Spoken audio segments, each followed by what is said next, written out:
Hi friends, welcome to learn programming in Malayalam. നമ്മളിന്ന് ഈ ഒരു വീഡിയോയിൽ പുതിയൊരു സീരീസാണ് സ്റ്റാർട്ട് ചെയ്യുന്നത്, എൻറ്റിറ്റി ഫ്രെയിംവർക്ക് കോർ. അപ്പോൾ നമ്മൾ പാരലലി ഒരു .NET 10 MVC പ്ലേലിസ്റ്റ് ചെയ്തുകൊണ്ടിരിക്കുകയാണ്. അപ്പം അതിൽ ഡീപ്പായിട്ട് ആവശ്യം വരുന്ന അല്ലെങ്കിൽ മറ്റ് കണ്ടൻറ്റിലൊന്നാണ് എൻറ്റിറ്റി ഫ്രെയിംവർക്ക് കോർ എന്ന് പറയുന്നത്. അപ്പം എൻറ്റിറ്റി ഫ്രെയിംവർക്ക് കോർ ആക്ച്വലി ഒരു ഓപ്പൺ സോഴ്സ് ടൂളാണ് .NETൻ്റെ. അപ്പോൾ ഇത് ആക്ച്വലി നമ്മുടെ ഡാറ്റാബേസ് അല്ലെങ്കിൽ ഡാറ്റാബേസിലെ ഡാറ്റ ആക്സസ് ലെയർ ആയിട്ടാണ് നമ്മൾ യൂസ് ചെയ്യുന്നത്. ഓക്കെ, അപ്പോൾ അത് ആക്ച്വലി എന്താണെന്നുള്ളത് നമുക്ക് ഡീപ്പായിട്ട് നോക്കാം.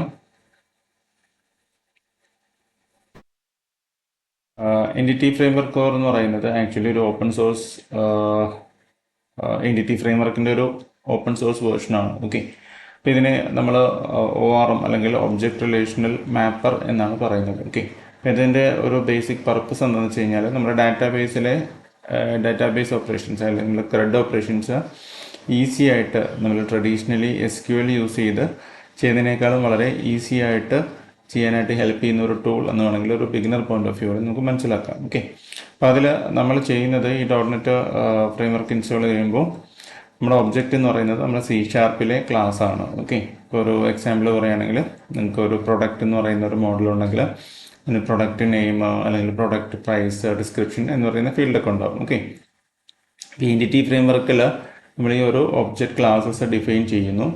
ആ ക്ലാസ്സസ് യൂസ് ചെയ്തുകൊണ്ട് ആക്ച്വലി നമ്മൾ ടേബിളൊക്കെ ക്രിയേറ്റ് ചെയ്യുന്നു. ഓക്കെ, പണ്ടൊക്കെ നമ്മൾ ട്രഡീഷണലി ടേബിൾ ഡയറക്റ്റ് SQL ആയിരുന്നു ക്രിയേറ്റ് ചെയ്തിരുന്നത്. ഓക്കെ, അപ്പോൾ അതിനേക്കാളും ഒരു ബെറ്റർ അല്ലെങ്കിൽ ആൾട്ടർനേറ്റീവ് വേ എന്ന് പറയുന്നതാണ് EF കോറിൽ നമ്മൾ യൂസ് ചെയ്യുന്നത്. ഓക്കെ, അപ്പോൾ ഇത് ഈ ക്ലാസ്സസ് യൂസ് ചെയ്തിട്ടാണ് ആക്ച്വലി ഡാറ്റാബേസ് ടേബിൾസ് ജനറേറ്റ് ആവുന്നത്. ഓക്കെ, ഈ ക്ലാസ്സസ് ട്രഡീഷണലി നമ്മുടെ MVCയിൽ മോഡൽ ക്ലാസ്സസ് ആയിട്ടാണ് ഈ ക്ലാസ്സസ് നമ്മൾ ഡിഫൈൻ ചെയ്യുന്നത്. ഓക്കെ, അപ്പോൾ അത് കഴിഞ്ഞാൽ ഈ എൻറ്റിറ്റി ഫ്രെയിംവർക്ക് എന്താണ് ചെയ്യുന്നത് വെച്ച് കഴിഞ്ഞാൽ ഈ ഡാറ്റാബേസിനും നമ്മുടെ ഈ ഒരു മോഡൽസിനും ഇടയിലുള്ള ഒരു ബ്രിഡ്ജായിട്ട് ആണ് ആക്ച്വലി ഈ എൻറ്റിറ്റി ഫ്രെയിംവർക്ക് വർക്ക് ചെയ്യുന്നത്. അതായത് നമുക്ക് ഡാറ്റാബേസിൽ നിന്ന് ഡാറ്റ റീഡ് ചെയ്യാനും അതുപോലെ തന്നെ പുതിയ ഡാറ്റ സേവ് ചെയ്യാനും അപ്ഡേറ്റ് ചെയ്യാനും ഒക്കെ എൻറ്റിറ്റി ഫ്രെയിംവർക്ക് തരുന്ന ഒരു ഇൻ്റർഫേസ് യൂസ് ചെയ്തിട്ടാണ് നമ്മൾ ഓപ്പറേറ്റ് ചെയ്യുന്നത്. ഓക്കെ, അപ്പം ഇതിലെ മെയിൻ ബിൽഡിംഗ് ബ്ലോക്ക് അല്ലെങ്കിൽ മെയിൻ പാർട്ട് എന്ന് പറയുന്നത് ഫസ്റ്റ് നമ്മൾ പറഞ്ഞ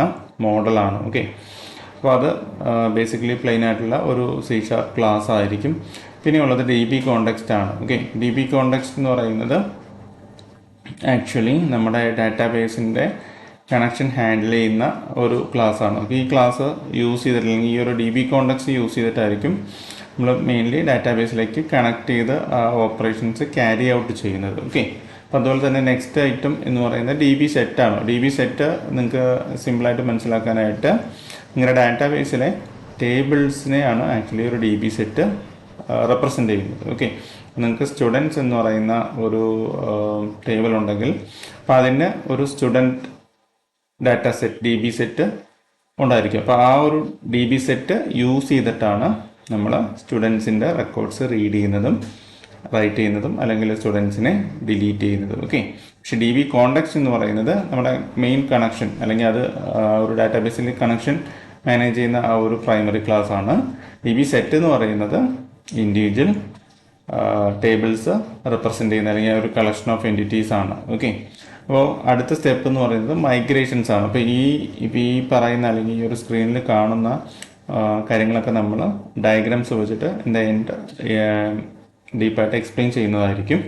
അപ്പോൾ മൈഗ്രേഷൻസ് എന്ന് പറയുന്നത് ആക്ച്വലി നമ്മൾ ഡാറ്റാബേസിൽ ടേബിൾ ക്രിയേറ്റ് ചെയ്യാനായിട്ട് യൂസ് ചെയ്യുന്ന ഒരു പ്രോസസ്സ് എന്ന് വേണമെങ്കിൽ പറയാം. ഓക്കെ, നമ്മൾ ഫസ്റ്റ് ഈ ഒരു മോഡൽ ക്ലാസ്സസ് ക്രിയേറ്റ് ചെയ്ത് കഴിഞ്ഞാൽ ആ മോഡൽ ക്ലാസ്സിൽ ഫോർ എക്സാമ്പിൾ നമ്മുടെ ഒരു സ്റ്റുഡൻറ്റ് ക്ലാസ് ഉണ്ടെങ്കിൽ അതിൽ സ്റ്റുഡൻറ്റ് നെയിം, റോൾ നമ്പർ അല്ലെങ്കിൽ ഡേറ്റ് ഓഫ് ബർത്ത് അങ്ങനെ കുറച്ച് ഫീൽഡ്സ് സ്റ്റുഡൻസിനുണ്ടാവും. ഓക്കെ, അപ്പോൾ നമുക്ക് ഫൈനലി വേണ്ടത് ഈ ക്ലാസ്സിൽ നിന്ന് ആക്ച്വൽ ഡാറ്റാബേസ് ടേബിൾ ക്രിയേറ്റ് ചെയ്യണം. ഓക്കെ, ഈ ടേബിൾ ക്രിയേറ്റ് ചെയ്യാൻ ഹെൽപ്പ് ചെയ്യുന്ന ഒരു പ്രോസസ്സാണ് ആക്ച്വലി മൈഗ്രേഷൻ എന്ന് പറയുന്നത്. ഓക്കെ, ഈ ഡാറ്റാബേസ് ടേബിളിൽ നിന്ന് നമ്മൾ ആക്ച്വലി മൈഗ്രേഷൻസ് അല്ലെങ്കിൽ ഒരു മൈഗ്രേഷൻ ഫയൽ നെക്സ്റ്റ് ക്രിയേറ്റ് ആകും. ഓക്കെ, ഈ മൈഗ്രേഷൻ ഫയൽ എന്ന് പറയുന്നത് ശരിക്കും പറഞ്ഞാൽ ഒരു ഇൻ്റർമീഡിയറ്റ് ഫയൽ എന്ന് വേണമെങ്കിൽ പറയാം.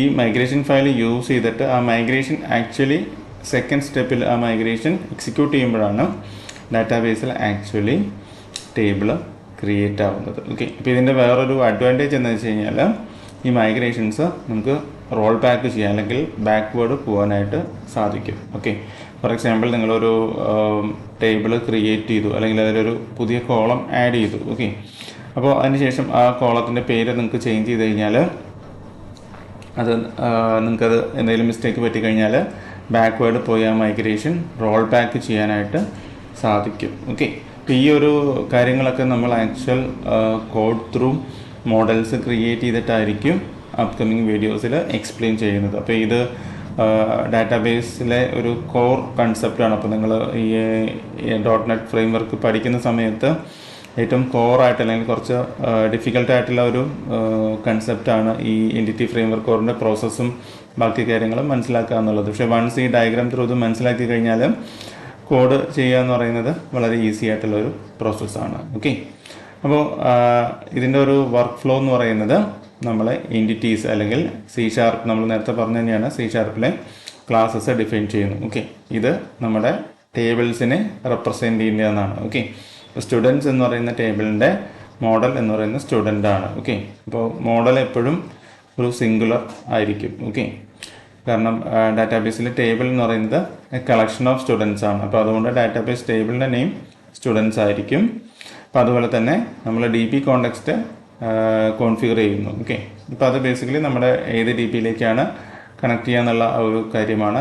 പിന്നെ ഇതിൽ മറ്റൊരു ഇമ്പോർട്ടൻ്റ് ആയിട്ടുള്ള കാര്യം എന്ന് പറയുന്നത് ഈ ഒരു എൻറ്റിറ്റി ഫ്രെയിംവർക്ക് യൂസ് ചെയ്തുകൊണ്ട് നമുക്ക് ഡിഫറെൻറ്റ് ഡാറ്റാബേസസ് കണക്ട് ചെയ്യാനായിട്ട് സാധിക്കും. അപ്പോൾ ഈ ഡാറ്റാബേസ് കണക്ഷൻ നമ്മുടെ മാറിയാലും ആക്ച്വൽ എൻറ്റിറ്റി ഫ്രെയിംവർക്കിൻ്റെ കോഡ് സെയിം തന്നെയായിരിക്കും. അപ്പോൾ ഡാറ്റാബേസ് ചേഞ്ച് ആയാൽ പോലും ആക്ച്വലി നമ്മുടെ കോഡിൽ നമുക്ക് വളരെ മിനിമൽ അല്ലെങ്കിൽ without any change actually work ചെയ്യാനായിട്ട് സാധിക്കും. ഓക്കെ, നെക്സ്റ്റ് സ്റ്റെപ്പ് എന്ന് പറയുന്നത് ഈ ഒരു എൻറ്റിറ്റീസ് വെച്ചുകൊണ്ട് നമ്മൾ മൈഗ്രേഷൻ ഫയല് അല്ലെങ്കിൽ മൈഗ്രേഷൻ ക്ലാസ് ഫയല് ജനറേറ്റ് ചെയ്യുന്നു. ഓക്കെ, ഈ മൈഗ്രേഷൻ ഫയലിൽ ബേസിക്കലി മൈഗ്രേഷൻ എക്സിക്യൂട്ട് ചെയ്യാനും അൺഡു ചെയ്യാനുള്ള കോഡ് ആയിരിക്കും ഇതിനകത്ത് ഉണ്ടാവുക. അപ്പോൾ അതിന് ശേഷം നമ്മൾ ഡാറ്റാബേസ് അപ്ഡേറ്റ് ചെയ്യുന്നത്. അപ്പോൾ ഈ ഡാറ്റാബേസ് അപ്ഡേറ്റ് പ്രോസസ്സ് എക്സിക്യൂട്ട് ചെയ്യുമ്പോഴാണ് ആക്ച്വൽ മൈഗ്രേഷൻ എക്സിക്യൂഷൻ നടക്കുന്നത്. അതായത് ടേബിൾ ക്രിയേഷനോ അല്ലെങ്കിൽ ടേബിൾ റോൾ ബാക്കോ ഒക്കെ നടക്കുന്നത് ഈ അപ്ഡേറ്റ് ഡാറ്റാബേസ് എന്ന് പറയുന്ന പ്രോസസ്സിലാണ്. ഓക്കെ, അപ്പോൾ അതിന് ശേഷം ആക്ച്വൽ ടേബിൾ ക്രിയേറ്റ് ചെയ്തതിന് ശേഷം മാത്രമായിരിക്കും ആക്ച്വൽ കൊറിയിങ് അല്ലെങ്കിൽ ഇൻസേർട്ട് ഡിലീഷൻ ഒക്കെ നടക്കുന്നത്. ഓക്കെ, ഇപ്പോൾ EF കോറിൽ നമ്മൾ നോർമലി ലിങ്ക് ക്വറീസ് യൂസ് ചെയ്തിട്ടാണ് ഡാറ്റ ഫെച്ച് ചെയ്യുന്നത്. ഓക്കെ, അപ്പോൾ അതിൻ്റെ അഡ്വാൻറ്റേജ് എന്താണെന്നൊക്കെ നമുക്ക് അടുത്ത വരുന്ന ഒരു ഡയഗ്രാംസിൽ നിന്ന് മനസ്സിലാക്കാം. ഓക്കെ, അപ്പോൾ ഈ ഒരു സ്റ്റെപ്പ് എന്ന് പറയുന്നത് ഈ മൈഗ്രേഷൻ്റെ സ്റ്റെപ്സ് ആണ്. ഓക്കെ, ഒരു ബിഗിനർ പോയിന്റ് ഓഫ് വ്യൂവിലൊക്കെ കുറച്ച് കൺഫ്യൂസിങ് ആയിട്ടുള്ള ഒരു പ്രോസസ്സാണത്. അപ്പോൾ അത് നമുക്ക് ഈ ഡയഗ്രാം വെച്ചിട്ട് മനസ്സിലാക്കാം. ഫസ്റ്റ് എന്ന് പറയുന്നത് നമ്മൾ C#ലെ മോഡൽ ക്രിയേറ്റ് ചെയ്യുന്നത്. ഓക്കെ, ഈ ഒരു മോഡൽ എന്ന് പറയുന്നത് ഒരു SQL ടേബിളിന് ഈക്വലൻ്റ് ആണ്. ഓക്കെ, അപ്പോൾ അവിടെ നമ്മൾ ഓരോ ഫീൽഡ്സ് കൊടുക്കുന്നു, പ്ലസ് അതിനകത്ത് കൺസ്ട്രെയിൻസ് നമുക്ക് കൊടുക്കാനായിട്ട് സാധിക്കും. അതായത് ഇപ്പോൾ യുണീക്ക് വേണ്ട കോളംസ് ഏതൊക്കെയാണ്, അല്ലെങ്കിൽ ഇപ്പോൾ ഇമെയിൽ ടൈപ്പ് വേണം, അല്ലെങ്കിൽ അങ്ങനെ വാലിഡേഷൻസ് അങ്ങനത്തെ കാര്യങ്ങളൊക്കെ നമ്മൾ ഈ മോഡലിൽ ഡിഫൈൻ ചെയ്ത് വെക്കുന്നു. അപ്പോൾ ഈ ഒരു ഡിഫൈൻ ചെയ്ത് വെച്ച റൂൾ പ്രകാരമായിരിക്കും നെക്സ്റ്റ് ഇവിടെ നടക്കുക കാണിച്ചിരിക്കുന്ന മൈഗ്രേഷൻ ഫയൽ ജനറേറ്റ് ചെയ്യുന്നത്. ഒരു പർട്ടിക്കുലർ കമാൻഡ് നമ്മൾ എക്സിക്യൂട്ട് ചെയ്യുമ്പോൾ പെൻഡിങ് ആയിട്ടുള്ള മൈഗ്രേഷൻസ് ഇവിടെ എക്സിക്യൂട്ട് ചെയ്യുന്നു. ഓക്കെ, അപ്പോൾ അതിനുശേഷം ഈ മൈഗ്രേഷൻ ഫയലിലാണ് ആക്ച്വൽ SQL ടേബിൾ ക്രിയേറ്റ് ചെയ്യാനുള്ള കോഡ് ജനറേറ്റ് ആവുന്നത്. ഓക്കെ, അപ്പോൾ ഇതൊക്കെ ഈ മൈഗ്രേഷൻ ഫയൽ ആക്ച്വലി ഫ്രെയിംവർക്കാണ് ഹാൻഡിൽ ചെയ്യുന്നത്. നമ്മൾ മാനുവലി എഡിറ്റിംഗ് ഒക്കെ വളരെ റയർ സിറ്റുവേഷനിൽ മാത്രമേ ഈ ഒരു ഫയലിൽ നമുക്ക് എഡിറ്റ് ചെയ്യേണ്ടതായിട്ട് വരുള്ളൂ. അപ്പോൾ അതിനുശേഷം ഈ ഫയൽ ക്രിയേറ്റ് ചെയ്യുമ്പോഴും ആക്ച്വൽ ടേബിൾസ് ക്രിയേറ്റ് ആയിട്ടില്ല. ഓക്കെ, ഈ ഒരു സ്റ്റെപ്പ് എന്ന് പറയുന്ന ഒരു ഇൻ്റർമീഡിയറ്റ് സ്റ്റെപ്പാണ്. അത് കഴിഞ്ഞ് ഡാറ്റാബേസ് അപ്ഡേറ്റ് ചെയ്യുന്ന ഒരു കമാൻഡും കൂടി എക്സിക്യൂട്ട് ചെയ്തതിന് ശേഷം മാത്രമാണ് ഈ മൈഗ്രേഷൻ ഫയൽസ് യൂസ് ചെയ്തുകൊണ്ട് ആക്ച്വൽ ഡാറ്റാബേസ് ടേബിൾ ക്രിയേറ്റ് ആവുന്നത്. ഓക്കെ, അപ്പോൾ ഇതിൽ റോൾ ബാക്ക് ഞാൻ നേരത്തെ പറഞ്ഞു, റോൾ ബാക്ക് അതായത് അൺഡു ചെയ്യാനും നമുക്ക് സാധിക്കും. അതുപോലെ തന്നെ ഇതിൽ മറ്റൊരു കാര്യം എന്ന് പറയുന്നത് ഈ മൈഗ്രേഷൻസ് ആക്ച്വലി നമ്മൾ ഒരു പുതിയ മോഡൽ ആഡ് ചെയ്ത് കഴിഞ്ഞാൽ ആ പെൻഡിങ് മൈഗ്രേഷൻസ് മാത്രമായിരിക്കും ആക്ച്വലി ഈ ഫ്രെയിംവർക്ക് എക്സിക്യൂട്ട് ചെയ്യുന്നത്. ഓക്കെ, അപ്പോൾ അത് വർക്ക് ചെയ്യുന്നതിൻ്റെ ഒരു ഇൻറ്റേർണൽ ഞാൻ ജസ്റ്റ് എക്സ്പ്ലെയിൻ ചെയ്യാം. ഈ മൈഗ്രേഷൻസിന് വേണ്ടിയിട്ട് ആക്ച്വലി ഫ്രെയിം വർക്കിന് ഒരു സെപ്പറേറ്റ് ഡാറ്റാബേസ് ടേബിളുണ്ട്. ഓക്കെ, അപ്പോൾ നമ്മുടെ ഈ ജനറേറ്റ് ആവുന്ന migrations basically time stamp based ആയിട്ടാണ് ഫയൽ നെയിം ജനറേറ്റ് ആവുന്നത്. അപ്പോൾ ഈ ഒരു ഓരോ മൈഗ്രേഷൻസും എക്സിക്യൂട്ട് ചെയ്ത് കഴിയുമ്പോൾ എക്സിക്യൂട്ട് ചെയ്ത മൈഗ്രേഷൻ ഫയലിൽ ഏതൊക്കെയാണെന്നുള്ള ഒരു ലിസ്റ്റ് ഡാറ്റ ഈ എൻറ്റിറ്റി ഫ്രെയിം വർക്ക് ഈ ഒരു മൈഗ്രേഷൻസ് ഡാറ്റാബേസ് ടേബിളിൽ ആഡ് ചെയ്ത് വെക്കുന്നു. ഓക്കെ, അപ്പോൾ ആ ഒരു ലിസ്റ്റിൽ നിന്നാണ് ആക്ച്വലി ഈ ഒരു ഫ്രെയിം വർക്ക് മനസ്സിലാക്കുന്നത് ഏതൊക്കെ മൈഗ്രേഷൻസ് എക്സിക്യൂട്ടായി ഇനി ഏതൊക്കെ പെൻഡിങ് ഉണ്ടെന്ന്. ഓക്കെ, അപ്പോൾ അതിൻ്റെ ഒരു ബെനിഫിറ്റ്, മെയിൻ ഒരു ബെനിഫിറ്റ് എന്ന് പറയുന്നത് നിങ്ങളിപ്പോൾ ഒരു ടീമായിട്ടൊരു പ്രൊജക്റ്റ് ചെയ്യുകയാണെങ്കിൽ നമ്മൾ ട്രഡീഷണൽ വേയിൽ മാനുവലി SQL ക്വറി എഴുതിയോ അല്ലെങ്കിൽ SQL വിൻഡോ എന്നൊക്കെ ടേബിൾ ക്രിയേറ്റ് ചെയ്താലുള്ള കുഴപ്പം എന്തെന്ന് വെച്ച് കഴിഞ്ഞാൽ മറ്റൊരു യൂസറിലേക്ക് അല്ലെങ്കിൽ നിങ്ങളുടെ ലോക്കൽ ചെയ്തൊരു ചേഞ്ച് സെർവറിലേക്ക് നിങ്ങൾക്ക് എത്തിക്കണമെങ്കിൽ എക്സാക്ട് ക്വറി ആ ഒരു സെർവറിലെ ഡാറ്റാബേസിൽ എക്സിക്യൂട്ട് ചെയ്യണം. ഓക്കെ, അപ്പോൾ അത് മാനുവലി ചെയ്യുന്ന ഒരു പ്രോസസ്സ് ആയതുകൊണ്ട് തന്നെ മിസ്റ്റേക്ക് വരാനായിട്ട് ചാൻസ് ഉണ്ട്. ഓക്കെ, പക്ഷേ ഈ ഒരു മൈഗ്രേഷൻ ഫയൽ ജനറേറ്റ് ചെയ്യുന്ന ഫയൽ ആക്ച്വലി ജിറ്റ് ത്രൂ സെർവറിലേക്കോ അല്ലെങ്കിൽ മറ്റൊരു ടീം മെമ്പറിൻ്റെ സിസ്റ്റത്തിലേക്കോ എത്തിക്കഴിഞ്ഞാൽ അവിടെയും ഈ പെൻഡിങ് മൈഗ്രേഷൻ ടേബിൾ ചെക്ക് ചെയ്തിട്ടാണ് പെൻഡിങ് മൈഗ്രേഷൻസ് എക്സിക്യൂട്ട് ആവുന്നത്. അപ്പോൾ അതുകൊണ്ട് തന്നെ എക്സാക്ട് ചേഞ്ച്, ഒരു സിസ്റ്റത്തിലുള്ള എക്സാക്ട് ചേഞ്ച് അപ്പുറത്തെ സിസ്റ്റത്തിലും നമുക്ക് ക്രിയേറ്റ് ചെയ്യാനായിട്ട് സാധിക്കും without any loss, data loss അല്ലെങ്കിൽ വേറെ ഇഷ്യൂസ് ഒന്നും ഇല്ലാതെ ക്രിയേറ്റ് ചെയ്യാനായിട്ട് സാധിക്കും. ഓക്കെ, അപ്പോൾ ഈ മൈഗ്രേഷൻ്റെ വേറെ ഈ റോൾ ബാക്കിൻ്റെ കാര്യം ഞാൻ പറഞ്ഞപ്പോൾ അതിലൊരു ഇമ്പോർട്ടൻ്റ് ആയിട്ടുള്ള കാര്യം എന്ന് പറയുന്നത് നിങ്ങൾ പ്രൊഡക്ഷൻ ഡാറ്റാബേസിലൊക്കെ റോൾ ബാക്ക് ചെയ്യുമ്പോൾ എപ്പോഴും കെയർഫുൾ ആയിരിക്കണം. കാരണം പ്രൊഡക്ഷൻ ഡാറ്റാബേസിൽ റിയൽ ഡാറ്റ ഉണ്ടാകും. ഓക്കെ, നമ്മളിപ്പോൾ ഒരു ടേബിൾ ക്രിയേറ്റ് ചെയ്ത് അതിൽ കുറേ ഡാറ്റ ആക്ച്വൽ ആപ്ലിക്കേഷനിൽ ഡാറ്റ വന്നതിന് ശേഷം ഒറ്റയടിക്ക് അത് റോൾ ബാക്ക് ചെയ്ത് ചിലപ്പോൾ ടേബിൾ ഡിലീറ്റ് ചെയ്ത് കഴിഞ്ഞാൽ ആ ഡാറ്റ ലോസ് ആവാനായിട്ട് ചാൻസ് ഉണ്ട്. ഓക്കെ, അപ്പോൾ പ്രൊഡക്ഷൻ സിസ്റ്റത്തിലൊക്കെ റോൾ ബാക്ക് അല്ലെങ്കിൽ ബാക്ക്വേർഡ് പോകുന്നതൊക്കെ എപ്പോഴും കെയർഫുള്ളായിട്ട് മാത്രമേ ചെയ്യാവൂ. ഓക്കെ, ഇനി നമുക്ക് നോക്കേണ്ടത് ഈ ഒരു കമ്പാരിസൺ ആണ്. ഓക്കെ, നമ്മൾ റോ SQL ക്വറി ബേസ്ഡ് ഒരു ഫീച്ചർ ചെയ്യുന്നതും നമ്മൾ entity frame work core use ചെയ്ത് ചെയ്യുന്നതും തമ്മിലുള്ള വ്യത്യാസമാണ്. ഓക്കെ, നമ്മളിപ്പോൾ ഏതൊരു ടെക്നോളജി യൂസ് ചെയ്യുകയാണെങ്കിലും അതിൻ്റെ ആക്ച്വൽ ബെനിഫിറ്റ് അറിഞ്ഞുകൊണ്ട് വേണം അത് യൂസ് ചെയ്യാനായിട്ട്. കാരണം ഈ ഒരു പർട്ടിക്കുലർ പ്രോബ്ലം അല്ലെങ്കിൽ സോൾവ് ചെയ്യാനായിട്ടാണ് ഓരോ ടെക്നോളജിയും ഡെവലപ്പ് ചെയ്യുന്നത്. ഓക്കെ, അപ്പോൾ അത് എന്തിനാണെന്ന് മനസ്സിലാക്കി കഴിഞ്ഞാൽ ഈ ഒരു പർട്ടിക്കുലർ ടെക്നോളജിയെക്കുറിച്ച് നമുക്ക് കൂടുതൽ ഡീപ്പായിട്ട് മനസ്സിലാക്കാനായിട്ട് സാധിക്കും. ഇപ്പോൾ ലെഫ്റ്റ് സൈഡിൽ കൊടുത്തേക്കുന്ന ഒരു സാമ്പിൾ കോഡാണ്, എക്സാക്ട് കോഡല്ല. ഇവിടെ നിങ്ങൾക്ക് ഒരു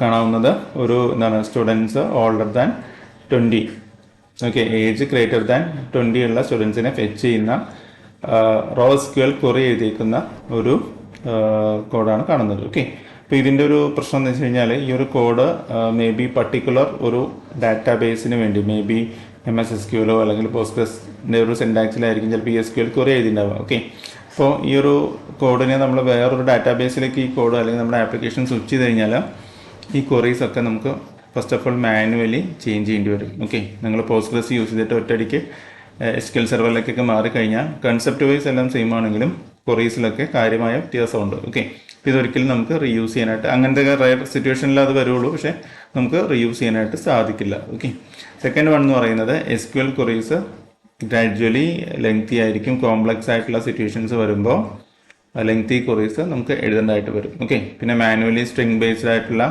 മാപ്പിംഗ് ഒക്കെ ഡാറ്റ ടൈപ്പ് എറേഴ്സ് ത്രോ ചെയ്യാനായിട്ട് നമുക്ക് കാരണമാവും. ഓക്കെ, റൈറ്റ് സൈഡിലെ കോഡ് നോക്കിക്കഴിഞ്ഞാൽ ആക്ച്വലി നമ്മൾ നേരത്തെ പറഞ്ഞു DB കോണ്ടെക്സ്റ്റ്, ഇപ്പോൾ ഇവിടെ സ്കൂൾ എന്ന് പറയുന്ന ഒരു കോണ്ടെക്സ്റ്റിൽ നിന്നാണ് സ്റ്റുഡൻസിനെ നമ്മൾ ആക്സസ് ചെയ്തിരിക്കുന്നത്. ഓക്കെ, അപ്പോൾ അവിടെ ആക്ച്വലി ഈ ഒരു ഇപ്പോൾ പറഞ്ഞ സ്റ്റുഡൻറ്റ് ഏജ് ഗ്രേറ്റർ ദാൻ 20 എന്ന് പറയുന്നത് നമ്മൾ ലിങ്ക് ക്വറി യൂസ് ചെയ്തിട്ട് വളരെ സിമ്പിളായിട്ട് where condition s.age greater than 20 എന്ന് പറയുന്ന വളരെ മിനിമൽ കോഡിൽ നിന്നാണ് ആക്ച്വലി ഈ ഒരു സെയിം ഔട്ട്പുട്ട് നമ്മൾ അച്ചീവ് ചെയ്തിരിക്കുന്നത്. ഓക്കെ, ഇത് ആക്ച്വലി വളരെ ബേസിക് ആയിട്ടുള്ള ഒരു ക്വറി എന്ന് വേണമെങ്കിൽ പറയാം.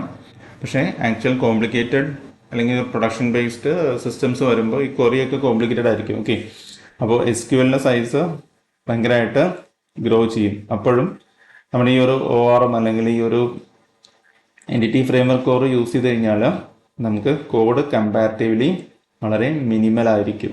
ഓക്കെ, പ്ലസ് റീഡബിലിറ്റിയും ഉണ്ട്. ഓക്കെ, ഓൾമോസ്റ്റ് ഈക്വൽ ടു വേണമെങ്കിൽ കാര്യങ്ങൾ നമുക്ക് മനസ്സിലാക്കാനായിട്ട് എളുപ്പവുമാണ്. ഓക്കെ, അപ്പോൾ അതുകൊണ്ടൊക്കെയാണ് ആക്ച്വലി NDT ഫ്രെയിംവർക്ക് കോർ ഡിഫോൾട്ടായിട്ട് നമ്മൾ യൂസ് ചെയ്യുന്നത്. ഓക്കെ, അപ്പോൾ നമ്മൾ ഇതിൻ്റെ ഓരോ എക്സാമ്പിൾ, ഇപ്പോൾ ഈ NDT ഫ്രെയിംവർക്ക് കോർ യൂസ് ചെയ്തുകൊണ്ട് ഓരോ operations, basic database spread operations, ബാക്കി അഡ്വാൻസ്ഡ് ജോയിൻസ്, അങ്ങനത്തെ കാര്യങ്ങളൊക്കെ ആയിരിക്കും ഈ ഒരു സീരീസിൽ ചെയ്യുന്നത്. ഓക്കെ, ഇപ്പോൾ .NETൻ്റെ പുതിയ ഒരു MVC സീരീസ് നമ്മൾ സ്റ്റാർട്ട് ചെയ്തിട്ടുണ്ട്. അപ്പോൾ അതിനെ പാരലായിട്ടാണ് ഈ ഒരു സീരീസും തുടങ്ങിയിരിക്കുന്നത്. കാരണം ഡാറ്റാബേസ് ലെവലിൽ നിങ്ങൾ സ്റ്റക്ക് ആവുകയാണെങ്കിൽ നിങ്ങൾക്ക് ആ ഒരു സീരീസിൽ മേ ബി ഈ ഒരു വീഡിയോ സീരീസ് ഫോളോ ചെയ്തിട്ട് ഡൗട്ടുള്ള ഭാഗങ്ങൾ ഇവിടെ നിന്ന് ക്ലിയർ ചെയ്യാനായിട്ടാണ് ഈ ഒരു സീരീസ് സ്റ്റാർട്ട് ചെയ്തിരിക്കുന്നത്. ഓക്കെ, ഇപ്പോൾ പാരലലി ആയിട്ടായിരിക്കും ഈ രണ്ട് സീരീസും നമ്മൾ പോകുന്നത്. ഓക്കെ, അപ്പോൾ അടുത്ത വീഡിയോയിൽ കാണാം.